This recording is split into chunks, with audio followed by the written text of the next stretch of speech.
Kasahstanis. 2 korda jäänud alles. Hea küll, Lätis. 1 kord jäänud. Amsterdamis, just nii. Tulime siia bussiga. Bussisõit kestis mingi 8 tundi. Magada absoluutselt ei saanud. See oli nagu mingi peobuss reaalselt. Bussijuhil raadio oli nii kõva lihtsalt, et oleks võinud diskoteegi seal samas avada. Kuigi buss oli jumala tühi, et saime mõnusalt sirutada, et 1 pileti hinna eest saime 4 kohta põhimõtteliselt enda alla.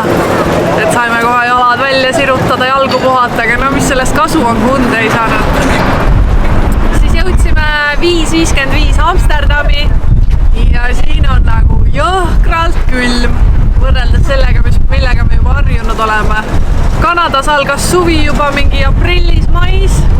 Ja siin on ikka selline ilm nagu Kanadas vist oli mingi veebruaris äkki või. Nii et siin seljakotis väga palju soojamaid riideid ei ole, kui ainult 1 kilekas ja pusa, aga loodame sellega hakkama saada. Aga see linn on jätnud siiani väga hea mulje võrreldes nendega, kus me oleme siin suve jooksul juba käinud. Et linn tundub pealt näha vähemalt puhtam, turvalisem. Siin on see jalgrattakultuur on ikka teine religioon lihtsalt, et see on väga vinge. Kindlasti kui siin elaks, siis kindlasti ralliks samamoodi nende ratastega ringi. Aga tipptund ratastega on reaalselt kiirem kui autoga. Kui me sõidaks siin autoga, me läheks tipptunni ajal nagu mingi nool läbi selle liikluse. Et mõnus kontrast on ikkagi. Kõige tähtsam osa, miks me üldse Amsterdami tulime, on see, et siin on ühed odavamad campervännid. Kuna me plaanime see suvi Euroopas olla, Euroopas reisida, siis on ideaalne võimalus siit endale soetada. Valik on kõige suurem ja meil on vist 1 vänn, millel meil huvi on kõige suurem ja seda läheme juba kell 4:15 vaatama. Nii et seni lihtsalt jalutame ringi mõned tunnid, avastame Amsterdami, mitte midagi erilist ei tee, lihtsalt tutvume linnaga, tutvume kultuuriga, saame osa sellest atmosfäärist ja ehk mingil päeval on võimalik seda veel rohkem avastada. Aga pöidlad pihku, et see inspektsioon läheks hästi, et saame õhtul oma esimese kodu suetatud. Aga olgu, lähme jalutame natuke veel ja varsti siis juba jalutame 6 kilomeetrit sinna auto ülevaatuskohta. No tšau! No tšau! Update! Me soetasime omale esimese kodu koos ratastel ja sõidab diisliga. Esimene autos oli elamus. Madrid oli pekkis, Pariis oli pekkis ja nüüd tuleme Amsterdami ja siin on mingid hullud tormid, hull tuul. Ai. No selle soetamine oli alles seiklus ja sellega läks vist paar päeva aega. Et leidsime sellisest kohast nagu marktplats.nl-ist omale vänni. Kirjutasime mitmele sellele omanikule, tahtsime üle vaadata kõik, et kõik toimiks, et oleks see kodutunne olemas, eks ole. Piltide pealt kõik võib ilus tunduda, aga peab ikka korraks sisse astuma. Et sisse astudes peab olema siuke tunne, et ma olen jõudnud koju. Ja esimene inspection ülevaatus, kus me siis käisime, sisse astudes oli kohe selline tunne, et see on meie uus kodu. Ja nii see läks. Palju see hind nüüd kokku tuli meil? 15 üks. 15 100. Et kauplesime natuke alla ja meil on olemas täpselt kõik see, mida me vajame. Ehk siis meil on katuse peal päikesepaneel, mis annab meile elektrit, millega saame ära toita väikese minikülmiku, millega saame laadida oma telefone, kaameraid, mis iganes asju. Meil on olemas soojapuhur, mis töötab diisli peal. Meil on olemas need valgustid, et õhtul pimedaks läheb, et näeme piisavalt, aga neid on ikka väga palju, nii et sellepärast muretsema ei pea. Siis meil on olemas gaasipliit, et me saaks süüa teha, kraan, et me saaks nõusid pesta ja panipaika on ikka piisavalt palju, et kuna me just tulime seljakoti tripilt Caminolt, siis kõik, mis meil seljakotis oli, see on meie ainuke maine vara siis. Ja õnneks kõik mahub lihtsalt kappidesse imeliselt ära, et on ruumi ülegi. Aga selles Amsterdamis autoostuga on niimoodi, et see ost on meile, kes seal kohapeal ei ole, korralik peavalu. Või arvatakse, et on peavalu ja räägitakse sellest suuremalt, aga tegelikult see nii hull ei olegi. Või kuidas? Kuidas sellega läks? Lihtne, lihtsalt lähed. Võtad autoomaniku käest kinni ja lähed põhimõtteliselt nagu autodiileri juurde, mitte kuskile arki, aga võetakse vanad numbrid küljest ära ja pannakse nii-öelda transiitklepsuga numbrid peale ja 150 € ja 2 paberit plus kindlustusega ja ongi olemas. Ja ei ole üldse mingi hulle mässamine kui selline, kuigi meil läks päris kaua aega, sellepärast et ei teadnud algul täpselt kuhu minna, kas on vaja minna nii-öelda kohalikku arki või kuhu, nii et algul Enno käis autoomanikuga nii-öelda selles kohalikus argis siis, kus öeldi, et seal seda teha ei saa, kuna me ei ole kohalikud ja lihtsalt saab seda päriselt mingis selles, mis oli töökojas või... Oligi mingi autodiiler või midagi? No autodiileri juures teha, kes päriselt tegelevad nende asjadega. Ja seal koha peal läks juba hästi, kuigi kuna naist kohal ei olnud, eks ole, keegi paberimajandust ei kontrollinud, siis Enno nimi pandi valesti kirja. Pannakse küll ühe tähe abil, et oleks pidanud olema seal üks suur E, eks ole, aga sinna pandi lihtsalt mingi põh nagu Peeter põhimõtteliselt. Piirpaan nagu ämblik mees. Aga üks loll süsteem on veel pankadel, et ülekandelimiit Swedbankis on 6000 24 tunni jooksul ja 20 000 siis kuus. Tänu sellele me põhimõtteliselt kämpisime seal samas maja ees neil, kuna me saime mitmes osas lihtsalt maksta, pidime ootama 24 tundi, et järgmist seda tehingut sooritada ja lõpuks siis võtmed saime kätte mingi 3. päeval, kui kõik raha oli üle tulnud.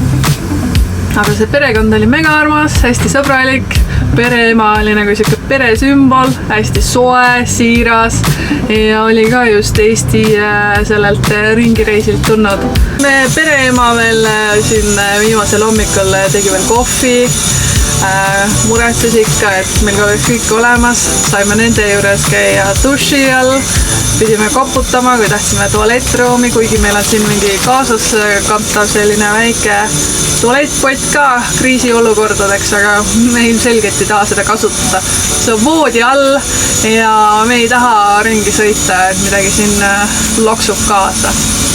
Aga pereema just käis koerte keelutamas ja poes ja küsis, kas me oleme mingi poole tunni pärast veel seal maja ees ja kuna me sõime just hommikusööki, siis ilmselgelt oli vastus jaa. Ja siis ostis meile veel seda kohaliku... Need on need touch, need vaflid, kus on karamell vahel. Ma olen seda kunagi proovinud ja need on imehead lihtsalt täiega ja... Ja siis on sellised mandliküpsised, et ma usun, et need on ka lihtsalt nii head.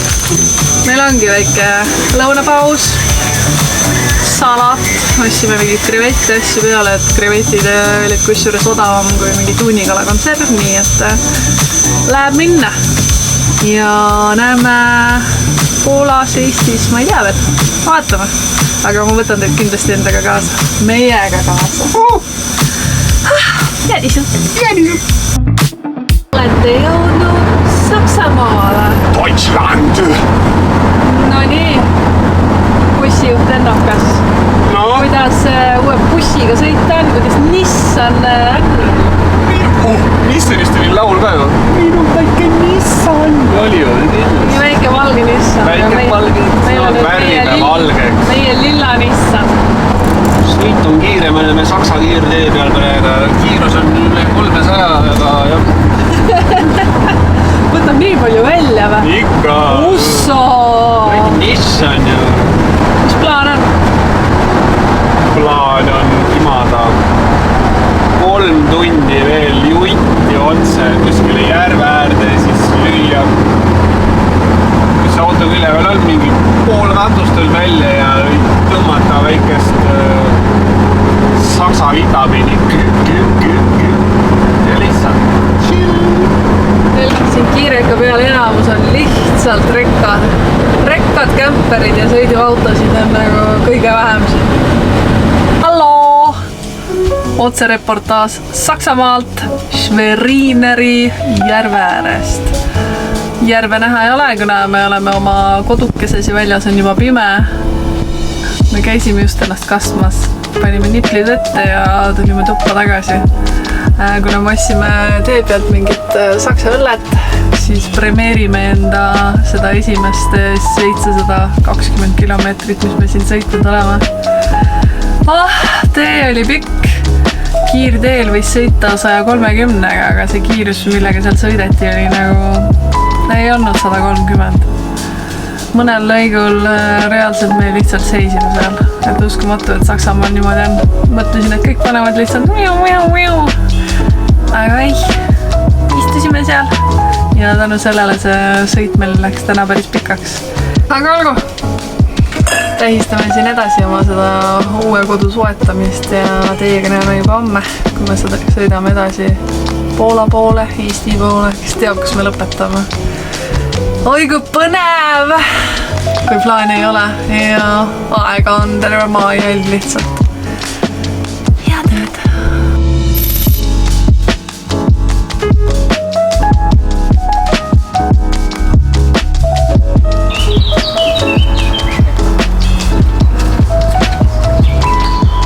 Tere hommikust! Guten Morgen, Deutschland! No nii, kas me teeme saksa keeles selle reportaaži siin hommikul? Kui sa ei taha, siis ma ei pea rääkima ka saksa keeles, eks. No räägi siis eesti keeles. Muidugi magus, muidugi mõnus. Nüüd väike kohv, väike võipu ja randa hommiku ujumine kohe. Oskad üldse ujuda või ei oska või? Vesi nii madal. Terve see järv on nii madal. Jah, loistasid ennast lihtsalt järele. Ja ankur oli maas, kui kõik kinni. Kuidas vesi oli? Võinna. Jaa. Kui nad bussis veel duši pale, siis peab järves karastama ärkama. Alternatiiv on olemas igaks juhuks.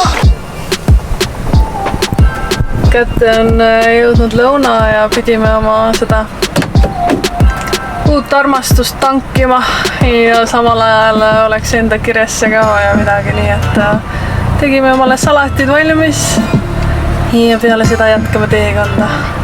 Ilmselt täna lõpetame Varssavis, aga kunagi ei tea. Kõik plaanid tulevad nii käigu pealt, et ei julge midagi ette lubada. Aga noh, bon apetiit!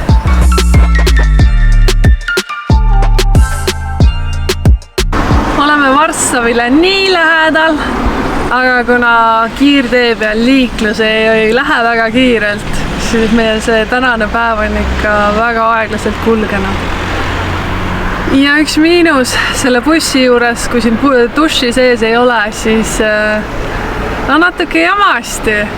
Kanadas oli hästi palju neid truckstoppe, kus olid dušid igasuguses variandis. Ja siin me oleme käinud nii mitmeski tanklas ja kas seda ei ole või on out of service või siis kolmas stsenaarium on siis siin Essos. Kõige rõvedam elamus üldse. Vabandage, selle Essos on Shell. Oi! Ja maapind oli lihtsalt seepi täis. Veevoolu ei läinud ära, nii et jalad olid põhimõtteliselt nagu mingis basseinis seal. Vesi haises, sooja vett ei tulnud. Aga nagu sealt Caminolt juba see ütlus tulnud on, et pilgrim ei kurda, pilgrim on tänulik. Mis sest, et enam pilgrim ei ole, aga nüüd me elame sellist mustlase elu, nii et suht sama. Nii et oleme tänulik selle eest, et saime täna duši alla ja nii ongi. Tere hommikust, Poola! Tänase öö veetsime siin kuskil selle tiigi ääres, kuna minu üks nõudmine parkimiskohtade leidmisel on see, et me peame olema kuskil veesilma lähedal. Ja seni 2 ööd on niimoodi läinud, et loodame, et hoiame seda üleval samamoodi.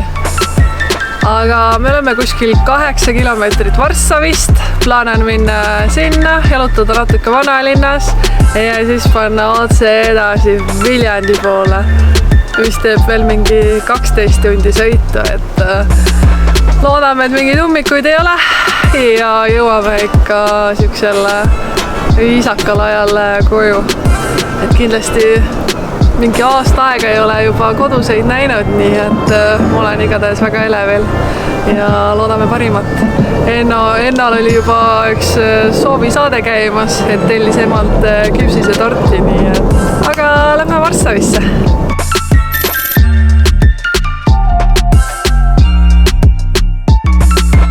Tere tulemast Varssavisse! Siin meie ees on ooperimaja, siia parklasse parkisime endid ära ja nüüd lähme avastame vanalinna. Kas teie näiteks teadsite, et Varssavi teine nimi on Fööniksi linn? Ja kus see nimi tuleneb on sellest, et seda on nii palju kordi hävitatud, aga ta on jällegi tuhast iga kord üles tõusnud. Näiteks 1944. aastal natsid hävitasid 85% Varssavi vanalinnast, aga 5 aastaga poolakad suutsid selle jällegi rekonstrueerida. Ja teiseks, Poola on riik, kus on registreeritud kõige suuremal arvul mootorsõidukeid nii Kesk- kui Ida-Euroopas. Tänu halvale teede infrastruktuurile keskmiselt Varssavi inimesed veedavad 106 tundi iga aasta ummikus. Hullumeelne ju. Oho, mis siin toimub? Oho! Mees on köögis või? Kas kõht läks tühjaks või musi? Mis värk on? Ma ei tea, Süüan. Süüa on väike mingi makaron, pastake. Täitsa nullist. Täitsa nullist ise tegin, just nii kaua kui sa vetsus käisid, tegin kähku valmis. Mis seal sees on? Igast asju. Paprikas ja vorstid ja väiksed porgandiviilukesed ja mingit rohelisust natuke ja... Mua on sulle nii uhke. Kõike ka ei saa välja öelda, salaretsept ikkagi. Pere retsept raudselt. Ikka. Kaugel omadega oleme? Kaua veel? Kaua veel? 5 minti ja söök on valmis, ne? Jaa, aga millal kodus? 700 kilomeetrit veel. Mis kell on? Siis oleme Mustlas. Ma ei tea, kas jõuame 2 öösel koju või magame 1 öö veel kuskil. Lätis või? Kuskil Alko 1000 ees ootame, kui uksed hommikul lahti tehakse. Maitseme, kui profilt tehtud on. Nii. 5-5. 5-5, nagu ikka. Selline romantiline peatust. Appidi oleks pidanud Enno nägu nägema, kui peale 1500 kilomeetrit Terne-Põldu esimest korda nägi. See oli nagu kuskilt teisest maailmast nagu. Ja nüüd leidsime uue hernepõllu ja ta degusteerib, vaatab, kas nad on üle küpsenud, kas naine võib välja tulla korjama. See siirus lihtsalt, mis sinna juurde läheb. See on äge. Jõudsime alles kella 3 öösel Mustlasse, mistõttu me ei tahtnud kedagi üles ajada ja ööbisime matkabussis. Hommikul aga ootas meid ees selline rikkalik hommikusöök lihtsalt. Enno lõpuks sai selle küpsise tordi, mida tellis. Kodus on ikka hea olla. Kuidas herned maitsevad? Väga head. Kas ussikesi ka on? Siis me kohe tuleme. Looduslapsed nagu me oleme, aeg on minna rappam.